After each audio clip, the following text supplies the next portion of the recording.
আসসালামু আলাইকুম। টঙ্গীতে যৌথ বাহিনীর অভিযান, আটক অর্ধশতাধিক। গাজীপুরের টঙ্গীর মাজার বস্তিতে সাঁড়াশি অভিযান চালিয়েছে যৌথ বাহিনী। শনিবার পহেলা মার্চ সন্ধ্যার পর সেনাবাহিনীর নেতৃত্বে এই অভিযান শুরু হয়।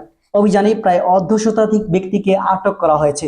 সেই সঙ্গে মাদক ও নগদ টাকা ও দেশীয় অস্ত্র উদ্ধার করা হয়েছে। জানা যায়, টঙ্গীর মাজার বস্তি ঘিরে মাদক কারবারের ভয়াবহ অভিযোগের ভিত্তিতে শনিবার সন্ধ্যার পর থেকে এই অভিযান পরিচালিত হয়। স্থানীয়রা জানান, দীর্ঘদিন ধরে প্রায় প্রকাশ্যেই বস্তিতে মাদক কারবার চলে আসছে। বিষয়টি অনেকবার স্থানীয় থানায় জানানো হলেও কোনো ব্যবস্থা নেওয়া হয়নি বলে অভিযোগ স্থানীয়দের।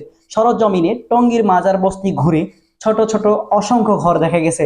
ওইসব ঘরে মাদক বিক্রির পাশাপাশি বস্তিটিতে বিভিন্ন মাদক সেবনের ব্যবস্থা রয়েছে।